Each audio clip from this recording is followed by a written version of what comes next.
Buenas tardes, amigos. Muchísimas gracias por acompañarnos a hacer esta nueva sobremesa. Todas las miradas del fin de semana estuvieron sin lugar a dudas centradas en San Pedro de Jujuy, donde se produjo otro de los grandes disparates a los que nos tiene acostumbrado Julio Bravo. ¿Qué sucedió en medio de esta pandemia y cómo en esta provincia hay hijos y entenados?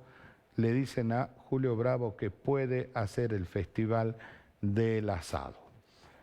Mientras tanto, le habían dicho a los feligreses en San Salvador de Jujuy que no podían tener sus honras al Santísimo Salvador.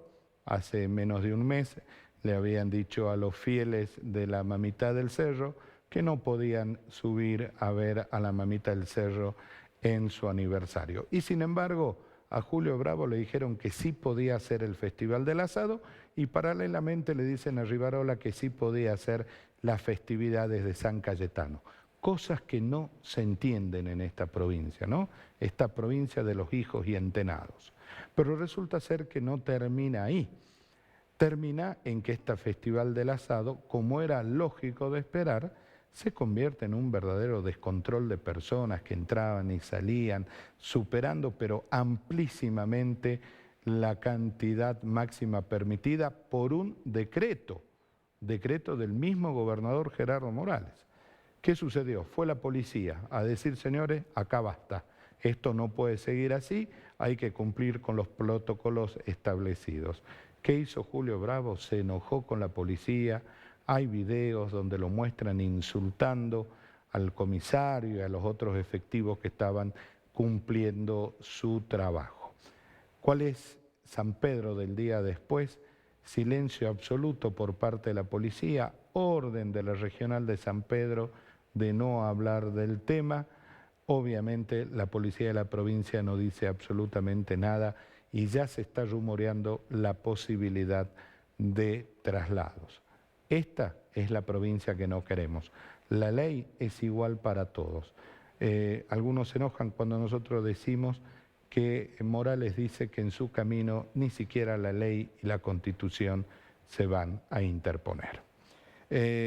Dicho esto, hoy vamos a hablar un tema muy interesante, de las vacunas y de las necesidades de que todas las personas estén vacunadas.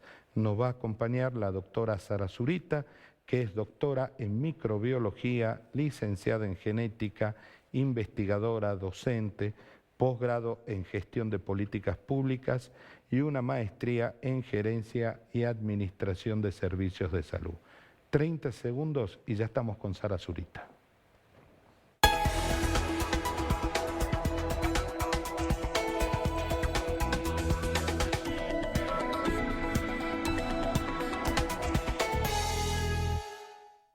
Seguimos en esta sobremesa. Sara, muchísimas gracias por estar con nosotros. Bueno, muchas gracias a usted, Andrés, por la invitación y muy buenas tardes a toda la audiencia de Sobremesa. Lo decíamos en los títulos, ¿por qué es importante que estemos todos vacunados? Bueno, la vacunación antes, ahora y seguramente en el futuro es una estrategia de los gobiernos, de las políticas sanitarias, para enfrentar situaciones como, por ejemplo, una pandemia, una infección, una enfermedad infectocontagiosa a nivel mundial, como lo es la enfermedad del COVID-19.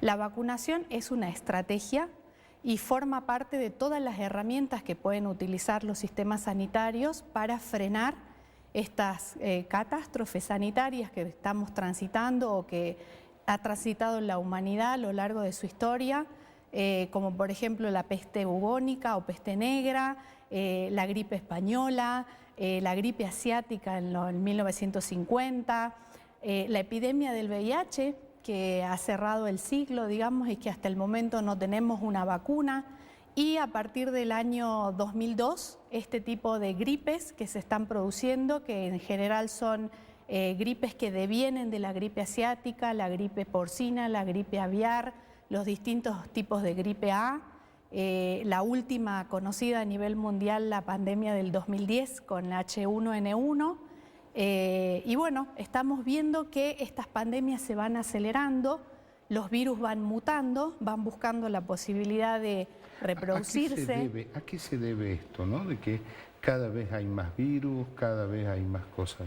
de estas que antes no habían, digamos. Bueno, en realidad tiene que ver con la evolución de las sociedades, la evolución del mundo, la globalización es un efecto muy importante, la cantidad de tráfico aéreo, el comercio internacional que existe, y en la naturaleza todos los tipos celulares tienen la posibilidad de mutar. Hay tipos celulares que se encuentran más adaptados a su ambiente y por lo tanto se mantienen más estables. Su formación, su constitución genética es más conservadora. Bien, las células que nos constituyen a nosotros, a las plantas, a los animales, que serían células más, digamos, complejas, que es la célula eucariota, es una célula que tiene núcleo. Son células relativamente estables en su constitución genética. La naturaleza es de por sí conservadora. Usted siempre ha escuchado hablar de que para evolucionar hay que adaptarse. Sí, ¿bien? por supuesto. Las células de las que estoy hablando son células altamente adaptadas y muy específicas en sus funciones. Cuando usted ¿bien? dice que son células altamente adaptadas, y acá, discúlpeme, pero mi ignorancia de esto es muy grande, ¿significa que estas células tienen vida propia? Las células de las que yo estoy hablando, sí. ¿Bien? Son células, las bacterias son organismos vivos, unicelulares, y son los más básicos que tiene la naturaleza.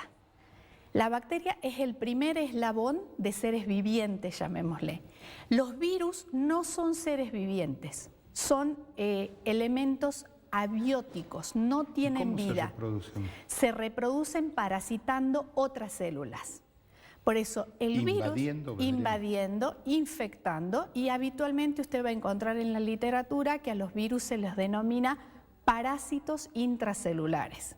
El virus es una estructura muy sencilla, aunque usted no lo crea, es una porción de material genético que puede ser ADN o ARN cubierto por una cápsula proteica y nada más. Ese es el virus más sencillo, se llaman virus desnudos, y luego vienen los virus con envoltura, que tienen una envoltura membranosa por fuera de esta cápside proteica que semeja la membrana de una célula. Y ahí es donde estaría el virus del COVID.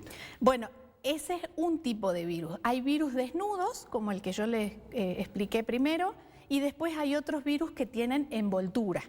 Bien, cualquier tipo de virus puede infectar con envoltura o sin envoltura. Y cada uno de ellos desarrolla un mecanismo para infectar. En el caso del coronavirus, en esta envoltura posee una proteína muy importante que se llama spike o espícula, bien, que es la proteína S, que es la que le permite ingresar a la célula en un mecanismo de llave cerradura. Haciendo una analogía, es como una llave cerradura. Tenemos la célula, tiene un receptor. Naturalmente esa célula tiene un receptor que se llama AC2. Ahora, doctora, sí. Yo me pongo en el lugar de cualquier otra persona, en el lugar mío también. ¿Todas las vacunas son seguras? Todas las vacunas son seguras a partir del momento en que se publican los informes de las investigaciones. Ahora, ¿por qué aparecen todos estos grupos que, denominados antivacunas, yo los asocio con los terraplanistas, ¿no? Esta historia de que te ponen un chip, que no sé qué cosa, y las barbaridades más grandes? Que estos aparecen alimentados, me parece a mí, por los lobbies de los laboratorios. Cuando un laboratorio A hace lobby para que alguien diga que la vacuna del laboratorio B no sirva, cuando entran cuestiones de geopolítica, cuando entran cuestiones hasta políticas, ¿sí? O cuando se trata de darle un tinte ideológico a cada una de las vacunas. Me parece que todo este combo alimenta a que aparezcan estos grupos antivacunas. Esa es la respuesta, digamos. Esa es la respuesta. Por eso, desde mi lugar, yo aparte de ser investigadora, bióloga, genetista, a mí me gusta mucho la divulgación científica. Yo participo mucho en los programas donde me invitan porque me gusta compartir el conocimiento. Me gusta que la persona esté informada. y en función de la información que pueda tomar una decisión. Pero ustedes tienen un gran problema. Desde su libertad individual, claro, y desde el pensamiento colectivo también. Pero ustedes los científicos tienen un gran enemigo, YouTube. Todo, en realidad el doctor Google, está claro, YouTube. Porque aparece, sí, claro, un video de un señor que resulta ser que hace de cuenta que se le pega un tenedor en el brazo y eso empieza a ser información científica. ¿Me entiendes? Bueno, por eso creo que quienes manejamos esta información, estudiamos, nos formamos, tenemos la obligación de compartirla con los que quieran escuchar. Y cada uno en función de lo que escucha puede tomar sus decisiones, porque acá hay una cuestión de libertades individuales, que es sobre lo que se ha venido hablando estas últimas 2 semanas, donde países centrales, no solamente Argentina, sino países del primer mundo que le llaman Francia, la cuna de la libertad, igualdad y fraternidad, ha impuesto o está en el camino a imponer la vacunación obligatoria. Y se están imponiendo pasaportes sanitarios, códigos QR, ingresar esta vacuna en el esquema de vacunación. Es decir, hay una serie de posturas de los gobiernos hacia estos grupos antivacunas. Mire usted lo que pasa en Estados Unidos, donde hay vacunas, sobran, ¿sí? Sin embargo, se han estancado en la vacunación alrededor del 50% de la población. La CNN, nadie entra a trabajar y ejemplo de la CNN si no está vacunado. La Universidad de Columbia, uno no puede dar clases ni puede tomar clases si no está vacunado. La empresa Amazon, o sea, por citar algunos, claro, grandes empresas, señor, usted no se quiere vacunar, listo, no se vacune, pero acá no entra más. Bien. Bueno, eso forma parte de las políticas sanitarias, son políticas de Estado. Argentina tiene una larga trayectoria relacionada con la vacunación en distintos gobiernos desde hace muchísimos años.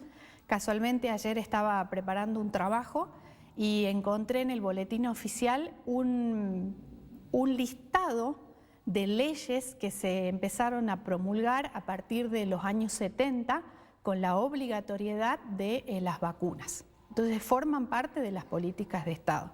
Por supuesto hay personas que no adhieren a esto. Usted sabe que hay instancias de judicialización también en determinadas cuestiones y creo yo que la ciencia, la humanidad ha hecho mucho para erradicar algunas enfermedades como la polio, como la viruela y no podemos retroceder en esto.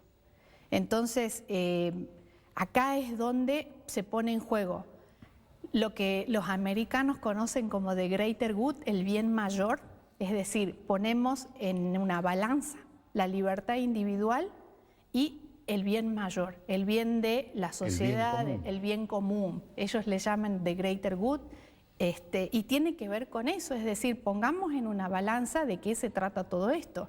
¿Qué nos pasa como sociedad si se mantiene mucha rigidez en estos sectores que dicen yo no me vacuno?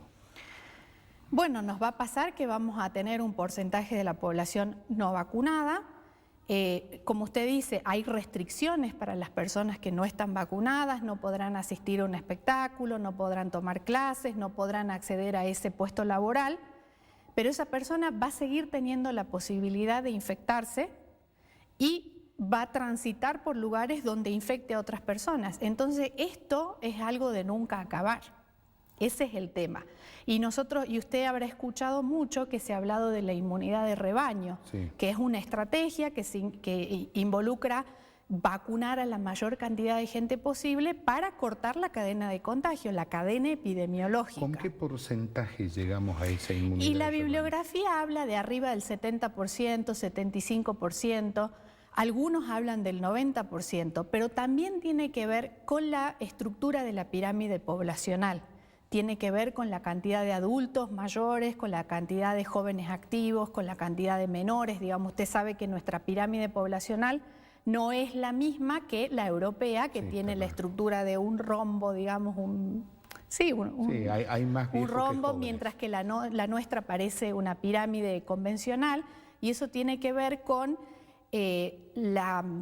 la cantidad de enfermedades, las comorbilidades, la cantidad de... Usted ha visto que este virus tiene una mayor letalidad en personas con comorbilidades, diabéticos, hipertensos, pacientes oncológicos, enfermos renales, enfermos con EPOC, enfermedad respiratoria. Entonces, se supone que mientras más población añosa tengamos, mayor es la posibilidad de que el virus sea más letal en proporción en la población. Ahora, para desmitificar algunas cosas que uno lee y se escuchan ahí, ¿hay algún proyecto vacunal en el mundo que haya sido desarrollado exclusiva y excluyentemente por científicos de ese país? Que yo, por ejemplo, Pfizer, solamente científicos norteamericanos, Gamaleya, solamente científicos rusos. Mire, tengo entendido que Pfizer es una fusión de una empresa americana alemana. Ya. Y tengo entendido que la plataforma de esta vacuna, es decir, la estructura de esta vacuna se desarrolló en Alemania. Ahí está, Entonces, a eso es lo que iba, ¿no? El conocimiento colaborativo, cómo el mundo colabora entre sí. Estas empresas son, primero que son empresas mundiales y segundo que reclutan científicos de todo el mundo. Más allá de que usted diga, bueno, esta empresa está instalada en Alemania o está instalada en Estados Unidos, le puedo asegurar que tienen los mejores desarrolladores. Es decir, gente que ha hecho doctorados, postdoctorados y son de distintas partes del mundo. A eso iba, ¿no? A desmitificar, diciendo, no, esto es solamente de los rusos o esto es solamente de los No, y usted sabe que Gamaleya o el Instituto Ruso está actualmente en una colaboración muy estrecha con AstraZeneca Oxford, porque la plataforma que usa una de las dosis es la misma. Por eso es que se estuvo probando, por falta de la segunda dosis en Argentina, la combinación Sputnik-AstraZeneca, que sería una posibilidad, ¿no? Creo que, digamos que en este momento la humanidad, los gobiernos, la ciencia, los distintos habitantes, ciudadanos del planeta, tienen que ir todos a converger hacia esta protección, la mayor cantidad de gente posible protegida. El otro día conversamos en la radio con Gastón Ortiz y él traía sobre la mesa la recomendación de la Organización Mundial de la Salud, donde le decía a los países ricos, señores, no pongan una tercera dosis. A esas dosis désenla a los países que todavía no tienen ni una. Claro, Gastón, bueno, es lo que le digo. Gastón citaba el ejemplo de Haití, por Es ejemplo. lo que le digo, porque hoy en día hay un tráfico, hay un comercio, hay vuelos, barcos, hay todo tipo de... Por eso es que las pandemias y estos virus van de un lado para el otro, y lo que en 1918 demoró un año en propagarse, hoy en día lo hemos tenido en 4 meses. Ha cruzado el continente, digamos, y tal vez mucho menos, digamos que desde Wuhan a Italia, que es el primer epicentro, no pasaron más de 2 meses. Creo que de diciembre a enero ya estaba la cepa, la primera, la original en Italia. ¿La vacuna es la única salida? Por el momento sí. Digamos, todas las medidas de distanciamiento social, barbijo, lavado de manos. El lavado de manos es extraordinario. Uno por ahí lo deja por el alcohol en gel, por el alcohol líquido, pero el lavado de manos salva vidas. Esto lo demostró hace tantos años Semmelweis, que fue un precursor en este tema. Y bueno, el lavado de manos, la distancia social, el respeto a los protocolos. Bueno, creo que esa es la salida, la vacunación, sin duda alguna. Y lo que tiene esta enfermedad, ya la enfermedad causada por el virus, cuando ya manifiesta sus síntomas, es que hay una serie de manifestaciones clínicas. Yo no soy médica, no las voy a detallar, digamos, pero hay una serie de manifestaciones clínicas que hagan que la enfermedad sea multisintomática. Bien, hay personas que digamos, son golpeadas en su aparato respiratorio, pero también en el sistema cardiovascular. Hay muchas personas hipertensas y que sufren síntomas fuertes de la enfermedad porque el virus, como le contaba al principio, ingresa a la célula a través de una proteína que está en su membrana que se llama AC2, que es un convertor de angiotensina. Esa puertita de entrada, esa proteína que está ahí en la membrana, no solamente está en las células del epitelio respiratorio, que es por donde ingresa el virus mayormente, sino que también se presenta en el corazón, también está en todo el sistema renal, que usted sabe, el sistema renal controla también parte de la tensión arterial en el organismo. Entonces el virus se aloja en distintos lugares y los síntomas son muy variados. Se desencadena una reacción inmunológica muy fuerte que se trata con corticoides. Los corticoides tienen a su vez unas segundas acciones sobre otro tipo de células en el cuerpo y hay toda una cascada que hay que pasar, digamos. Entonces es un tema. Ojalá todos se vayan a vacunar. Y la medicación, actualmente, hablando de medicación particularmente, no hay un solo medicamento que usted dice, bueno, nos tomamos esto y con esto ya estamos, sino que hay toda una batería de medicamentos que la persona tiene que tomar. Pero no los videos de Google. No, no, ahí no. Sara, muchísimas gracias por habernos acompañado. No, por favor, muchas gracias a usted, Andrés, por la posibilidad y muchas gracias a la audiencia que esté escuchando. Y que se vayan a vacunar. Espero colaborar con eso. Sí, muchas gracias. A ustedes, muchísimas gracias por habernos acompañado. Fue una hermosa charla donde aprendimos muchas cosas. Me quedo con lo que decía la doctora Sara Zurita. Todas las vacunas son seguras. Vayan y pónganselas. Dios mediante, nos juntamos mañana a las 2 de la tarde y hacemos otra sobremesa. Quédese que ya viene Pálpala Hoy.